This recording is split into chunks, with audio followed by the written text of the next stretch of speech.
Hardies and Hardos, what's up? Fantasy special. Once again, we had a crazy weekend. I mean, you had Justin Fields going off for what, 42 fantasy points. Joe Mixon having Joe 5 Mixon touchdowns. dropping 50, 50. 50. It was like 55 for full PPR. Yep.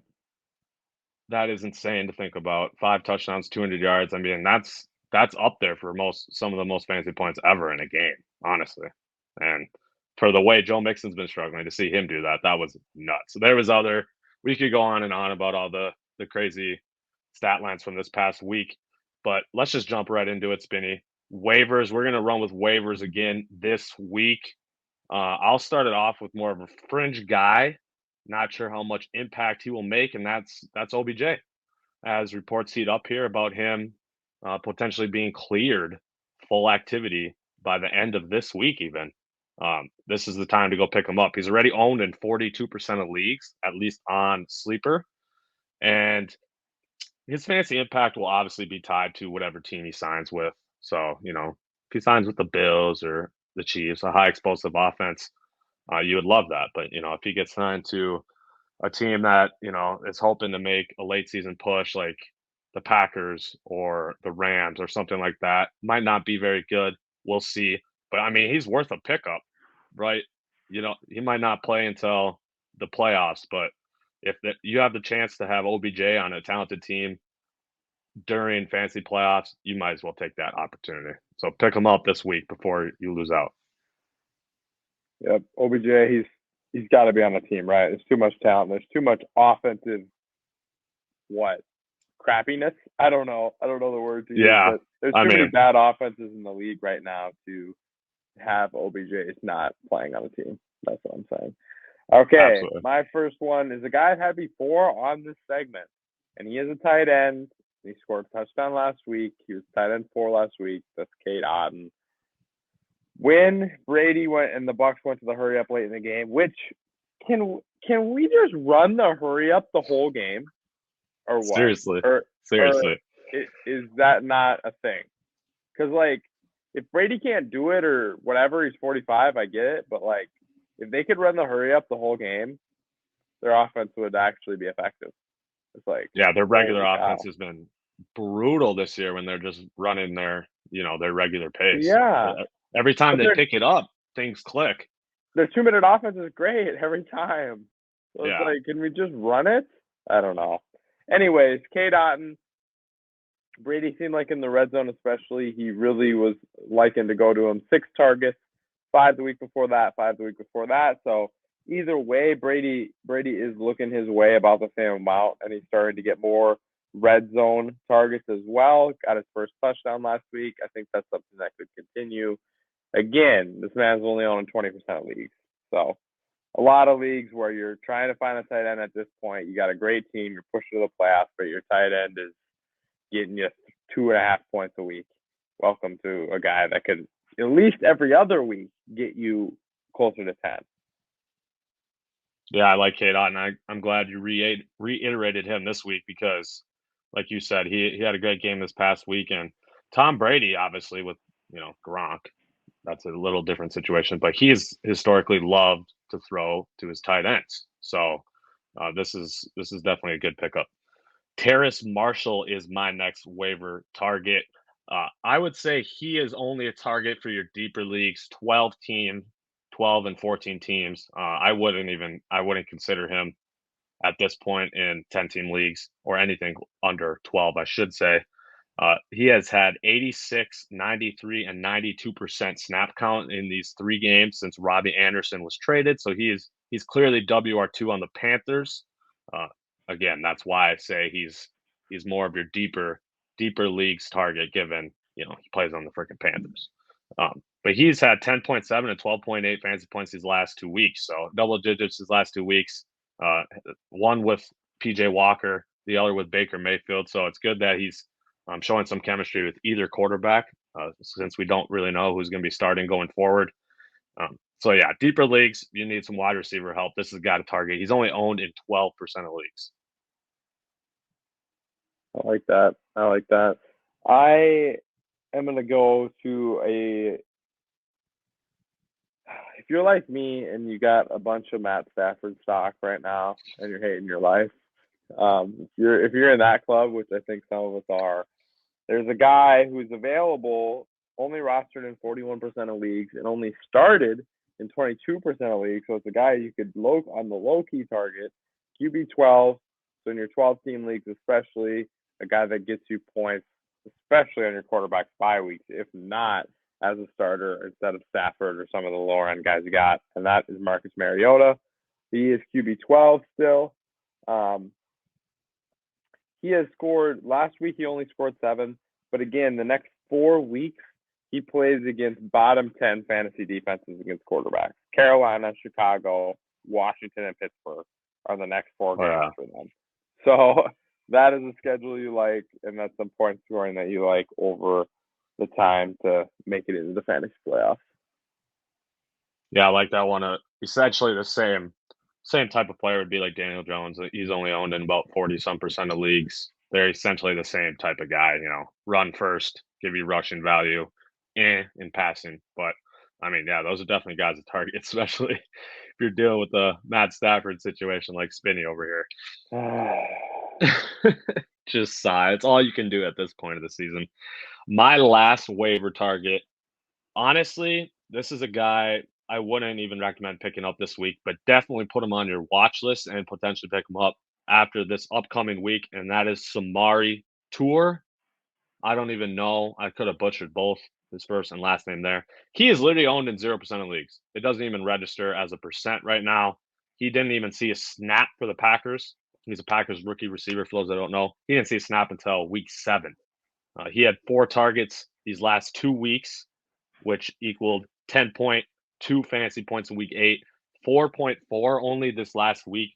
But for those that watched the game, you saw that Rodgers underthrew him on a wide open touchdown route, deep route. So he could have had over 10 points again last week. In fact, should have. So 2 weeks in a row with over double digits. He's starting to play.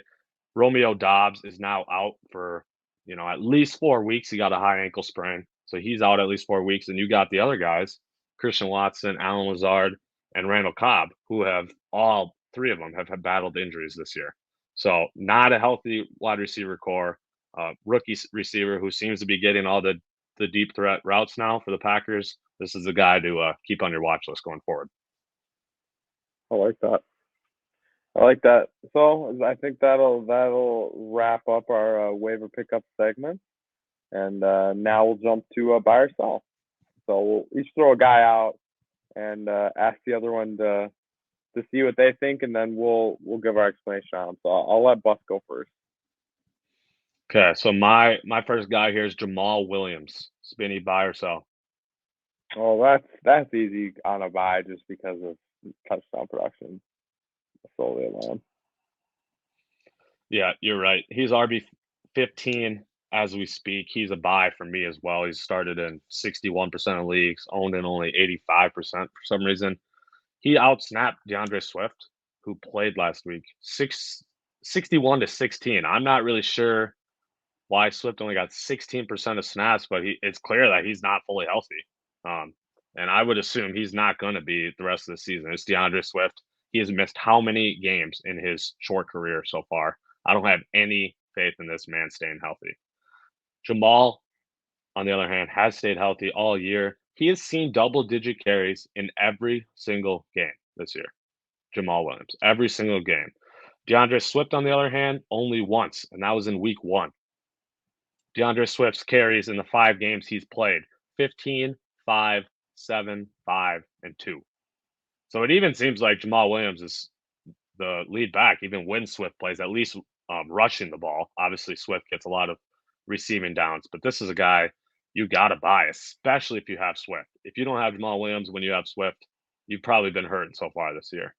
So target Jamal Williams going forward. He could be huge here down the stretch. I like that. I like that one a lot, and yeah, and especially like in your standard type leagues, like he has been getting all the goal line carries, even when Swift plays, essentially. So all of them. That's something you're looking for. We're gonna go another NFC North running back for my first one, and that's Aaron Jones. Aaron Jones. This one's a little tougher for me. Um, I'm gonna say sell. I think the Packers' offense is just something I don't really trust right now. Aaron Jones is obviously a very talented player, but he did get a little banged up this week, or this past week, I should say. There's rumors that he is in jeopardy of missing this upcoming week. So especially if he actually does miss, you might miss out on your opportunity to trade him. I also say sell because I'm a little biased. I did just sell him recently in one of my leagues. I would say go ahead and sell Jones if you're able to get an upgrade at receiver or something along those lines, or maybe you package Jones with a receiver to get a better running back, something along those lines. But yeah, I just don't trust the Packers offense, so I'm going to sell on Aaron Jones. I went sell on Aaron Jones too, but I'm gonna go sell high on Aaron Jones. So like Yeah, Aaron Jones is a guy that if you can make an upgrade to a 100% RB1 type player with him and a better player or a draft pick in like dynasty format leagues, that's what you're looking to do right now. He is still an RB1. He is the RB10 right now, so he is the 10th best running back in points scored so far this season. So that's a player you can offer and be like, here's the deal. This man's put up points consistently. But again, like you said, he's got some injury concerns. He's questionable. It says should be able to play, but with how the Packers backfield is, if one of the two of them is more healthy, they're going to get 75% of touches. And so I think if you have AJ Dillon, you're loving your life right now for these next week or two. But I would say sell on Aaron Jones, but make sure you're getting the right price because he's definitely not something you should sell on the low. yeah, I completely agree. I'm glad you said that. That's essentially what I was getting at. My next guy, Garrett Wilson. Sell, right? I mean, I feel like Jets. I feel like it's. I don't know. I don't know. My gut reaction says sell. I have no Garrett Wilson stock, so I have no idea how he's even doing, but I'm gonna say sell. My actual reaction, Garrett Wilson, he's WR24, so higher end WR3 right now. Owned in 79% of leagues, started in only 49. I'm buying him right now. He has had 14 and a half points and 13.9 in these last 2 weeks. Stat line is 6 catches, 115 yards, and 8 catches for 92 yards. He's become the clear lead wide receiver on this team. Elijah Moore, who came into this season as the number one receiver on the Jets, is benched given his reaction and you know crying about playing time and targets and things like that. They just straight up benched him, so he's not even playing now. So that obviously boosts Garrett Wilson's stock, and also the Breece Hall injury has caused the Jets to have to throw more. So no Breece Hall to hand it off to 20 times now. You're gonna have to throw it, get your other playmakers involved. So I'm buying because I think this is a guy you can buy on the low. I would obviously not overpay for a Jets receiver, but this is a guy you can definitely buy on the low. And I feel like if someone had him, they'd be willing to trade him for sure. All right, I like that. I can get behind that. Next guy for me is Brandon Ayuk. Brandon Ayuk. I guess this is kind of I'm in the same boat with Ayuk as you were with Wilson. I don't have any stock in Ayuk in any league, so I'm not really sure how he's been doing. I know he had a good game recently. I'm just gonna go sell, given just the ridiculous amount of elite options they have on their team in Debo, Kittle, and CMC.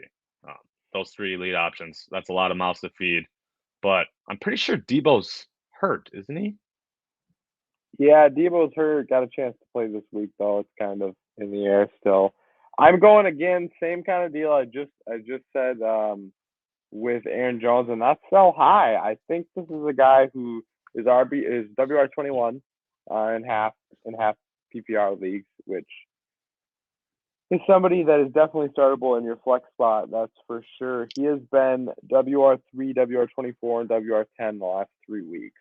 So these have been the best 3 weeks of the season. Before that, his highest ranking on a week was WR34. The first 5 weeks of the season, that was his highest.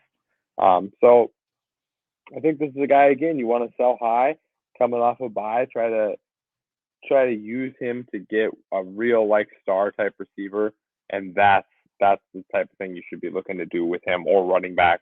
The biggest upgrade that you need for your team, package him and some other things together. So I'm at sell, but if you can buy him on the cheap, that is also something that you could go that way as well, trying to get him for one of your bench guys if somebody's done with him. Yeah, I can get behind that. He is a nice depth piece for your bench, that's for sure.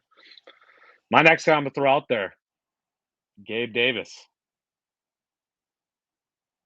Gabe Davis, bye. Bills, offense, come on.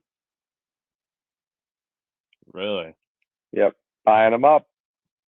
Okay.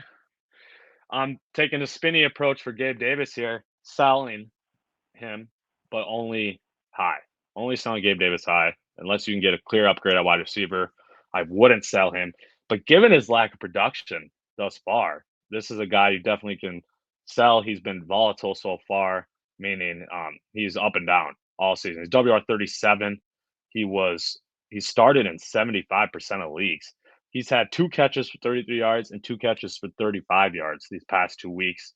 And what sucks about these last 2 weeks is you got Jair Alexander 2 weeks ago when they played the Packers, you know, shadowing Diggs essentially all game. And you have last week Sauce Gardner on Diggs essentially all game too. And Gabe Davis still wasn't really able to get anything going. So that's kind of concerning for me. Even the lack of targets. I think he only had 4 targets in both those games. So I'm not really sure why he's not getting involved. But this is a guy you have to sell high on, even though he hasn't really produced, because like Spinny said, he's still on the Bills. We know what he can do when he gets the workload. We've already seen a 30-point game from him this year. We all know what the hell he did last year in the playoffs against the Chiefs, 200 yards, 3 tutties. So this is definitely a guy that can put up points and go off any given week. But I'm selling high on Gabe Davis, honestly, right now. Okay, I can feel I that, just think, especially after the drop of Allen's absolute best throw I've ever seen at the end of that game, and literally hit him between the 1 and 3. So yeah, that was tough looks as well for him. My next guy is Devin Singletary. Devin Singletary. This is a tough one for me because even after trading for Naeem Hines wasn't maybe could just be due to just getting traded, but he wasn't involved whatsoever, and Singletary was still the clear lead back. So it's always tough trading lead backs, but he hasn't really produced. So I'm going to say sell on Singletary. I'm just not sure what you will get for Singletary. I feel like a lot of people know what Singletary is at this point of his career, and um, I don't have his number off the top, but I know for a fact he's not any higher than an RB3. He might even be an RB4. So I'm selling on Singletary. I'm not sure what kind of value you'll get back for him. He is ranked 28th Yeah. overall running So back right now. So low end RB3. I went buy for him because I think you can get him for almost nothing. And right. so as Yeah. especially teams that aren't deep at the running back position, as you get to bye weeks and as you get to late season injuries, I think he's a good player that, again, pretty much plays 75% of the snaps always, has some receiving value, has some touchdown value. You don't want to start him, right? But as you get later in the season, especially in your flex spot, it might be an above average spot start option. And I think you can get him cheap enough that it could be worth that. Yeah. That's a good point. It's funny that I say sell when in the same league I just sold Aaron Jones, I bought Devin Singletary to kind of correct losing that running back. So I did exactly what you just said. So that's kind of funny. My last guy I'm going to throw out, another running back for you. That's Tony Pollard. Bye. I like the Cowboys offense. Do people value Pollard that much? I don't know. I really don't I know. don't think so. Maybe. I don't know. I haven't tried to trade for him much, but I would say no. They don't value him that much. Could probably get him on the. I'm gonna go buy on Tony Pollard. Yeah. I'm going sell. He was He's owned in 91% of leagues. He was started in 77% of leagues in week 8 when Zeke was out. He's obviously coming off a career day, 14 carries, 131 yards, and 3 touchdowns. By far his best game he's ever had in his career, 36 fantasy points. Awesome, right? So I think this is just the perfect time to sell him. I mean, he's coming off his best game ever. Zeke is supposed to come back and play this week. Even though I think everyone in the world by now knows that Pollard should be playing over Zeke, but that the Cowboys are going to play and start Zeke. Zeke is still Yeah. going to handle at least 50% of the snaps. So I think this is a guy you could get great value in return for if someone sees that 36 pointer and was like, maybe they think Pollard is going to start being the lead back. But I just don't see it given Zeke's contract and what Jerry Jones has always been saying. Zeke's going to stay Yeah. involved. And what I saw today, which does not bode well for Pollard, RB coach for the Cowboys, he said he is capped at 30 plays, which I don't know why that's the case, but Pollard is capped at 30 plays. Apparently, they will not play him more than 30 times, and that stood true. Go back to week 8. You look at week 8, he played 30 plays, even with Zeke out. He didn't play 31. He only played 30. And he's never had 20 touches in a game either. So there's those things that just don't bode well. And so, yeah, this is a guy you should sell. But if you're not able to get great value for him, obviously keep him, given he's still playable even with Zeke. And then obviously is maybe the most elite handcuff there is for when Zeke is out. So if you're going to sell Pollard, do it high. Make sure you get good value for him in return. I like Do you have any that. more? I like that. I do have one more. Okay. DJ Moore. Oof. Man, this is tough. I'm going to go on a whim here and say buy with hopes that PJ Walker retains his starting job this week and keeps it. He has not shown last week he did nothing with Baker, and all the other games he's done nothing with Baker. He has shown no chemistry at all with Baker, so that scares me. But he has played really well with PJ Walker as the quarterback. So I'm just going to say buy because this is obviously a guy you can get for the low, given he hasn't done jack shit yet this year. But if you could get him for the low, and PJ Walker stays starting quarterback, he's absolutely a viable fantasy option. You just made my argument. The man was WR8 and WR5 2 of the last 3 weeks. When Baker came in there at the end of the Cincinnati game, he was WR50 and did absolutely nothing in the second half. So WR50? Yeah. So again, you see that if Baker's the starter, Moore is a droppable, benchable player. But with PJ Walker, again, I think he has some value. And I think Walker has shown this year that he can be a somewhat productive starter, or at least keep you more in games than Baker was keeping them. So I think Walker wins his job back, and I think DJ Moore is productive for that reason. Awesome. I'm glad we agree there. Well, to finish off this episode, we're just going to do a little quick fun segment, and that's just fantasy football trivia. We'll just and I'm going to beat you too. We'll just quiz each other on a couple of random ass questions, and then we'll get you all on your way. Spinny, I'll let you ask me first. No, actually, you only have 2 questions, right? Yeah. I'll ask you first since I have 3 then. Okay. My first question here. As we speak right now, who is the number 1 kicker and defense? Our little underappreciated players. Kicker Justin Tucker, defense New England Patriots. Yes, sir. Good job, Spinny. You know you're underappreciated fantasy guys here.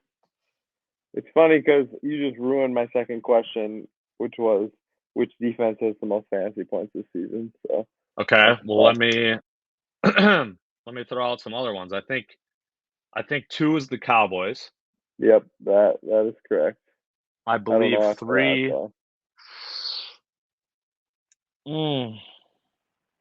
I don't know 3. Number 2 kicker. Not Jason. Myers. Is it Jason Myers? Is that his name? Seattle's kicker. Is he number 2? And Nick Folk, Patriots kicker 3. Fact check me. I'm almost positive that's right. We're looking. Can't do kickers in this league. I don't have kickers in this league. Hold on. Okay, leaders. Kicker leaders as follows. Nick Folk. Oh, sorry. This is just week 9. Jeez, Dylan, get your stats right here. Tucker, Myers, I'm on the right. Suckup, Folk, Carlson. Ah, suck up. Is that a folk? Yeah. Damn it. By 1 point. All right. They're pretty That close. makes sense. Defenses, yeah, it is close. Patriots, Cowboys are Cowboys, definitely 2. Eagles, Jets, Eagles. Bills. Jets, Bills. I think cards are like 6 or 7. Then it's Bucks, Niners, Ravens, Broncos. Oh, Cards are 10. Cards are 10. Okay. All right. Well, since I kind of ruined your said question, I'll ask you again. The last 3 weeks, weeks 7, 8, and 9, who is the number 1 scorer in fantasy? Tight end.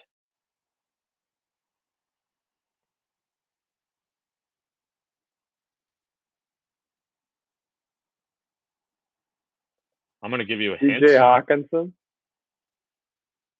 TJ Hawkinson, that's a good guess, but it is not him. It is a NFC North tight end. Cole Kmet, huh? Cole Kmet is number 1 in fantasy points these last 3 weeks. Are the Ravens on bye this week? I think. But yeah, so Andrews missed the game this week. Kelsey's had a bye, so that's why those 2 guys aren't up there. But yeah, Cole Kmet. Second is Juwan Johnson for the Saints. Jeez. That's why you need to, like Spinny said, you need to go pick up K. Dotton because this is what tight ends are in fantasy. We've known this.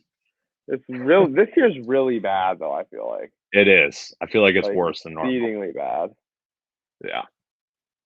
Okay, my one and only question now: of the current top 5 fantasy quarterbacks, which one has never been QB1 for a week this season? Never been QB1 for a week. So we got Allen, Burrow, Mahomes, Lamar, and Kyler? Maybe? Actually, it might not even be Kyler. Hurts. It's Hurts. So I think the answer is it's Hurts, isn't it? It is Jalen Hurts. Jalen Yeah. Hurts never was QB1. Been in the top 5 that. 4 times, but never been Right. QB1. Because he started the year getting like 20 to 26 points every single week. So that's why I figured, was Mahomes QB1 this week? So I know he had like 34 points. I'm not positive, if I'm being honest. But obviously Lamar had that 40-pointer. Burrow had a 40-pointer. Like those guys obviously were QB1s at one point. So yeah, I thought it would definitely be Jalen Hurts, and I was correct. So my last question for you, Spinny, to finish off this episode. Number 1 fantasy scorer. We're talking about trading for these guys down the stretch, right?